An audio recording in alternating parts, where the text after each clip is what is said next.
What's up mga ka-Big Bites? Paalam na kay Ahan Misi, umami na si Coach Team. Pero bago ka sana magpatuloy sa panunood ay huwag mong kalimutang mag-subscribe sa aking YouTube channel. Maraming mga Hinebra fans ang nagulat, matapos nagkaroon ng activation sa isang player ng Hinebra. Ito nga ay walang iba kundi si Jamie Malonzo, pero sa naging laban nila kontra sa Northport ay hindi pa din siya nakapaglaro.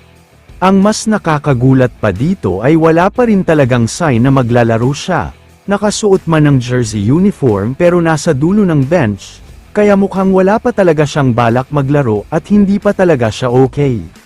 Sinabi mismo ni Coach Team na hindi niya gustong madaliin ang pagbabalik ni Jamie Malonzo. Ang iniingatan daw nila ay ang posibilidad na bumalik ang kanyang injury, lalo na't hindi pa siya talaga fully recovered at healthy.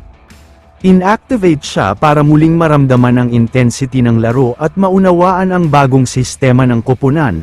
Marami na daw kasi pagbabago sa team, kaya mas mabuti kung mag-observe muna siya sa mga bagong kakampi niya.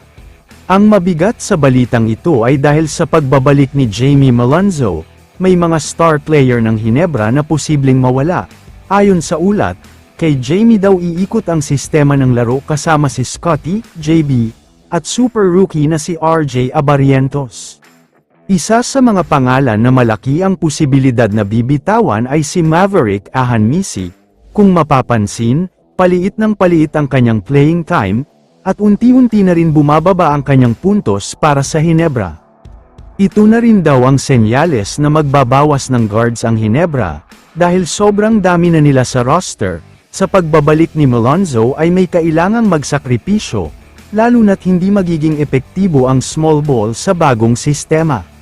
Wala pang kumpirmadong balita kung sino ang magiging kapalit, pero ayon sa ilang sources, pinaalalahanan na raw si Ahan Misi tungkol sa posibleng trade, dahil dito ay unti-unti na raw niyang hinahanda ang sarili niya para sa trade. Para sa akin, noong mga unang conference ni Maverick Ahan Misi, halata ang pagiging inconsistent niya. Marami ang hindi natuwa sa kanya dahil halos walang impact ang laro niya, lalo na sa crucial moments. Ngunit noong last conference, partikular na sa finals, muling lumabas ang dati niyang galing, kaya sa tingin ko ay mas mabuting bigyan pa siya ng pagkakataon ng Hinebra upang patuloy na maipakita ang kanyang tunay na potensyal.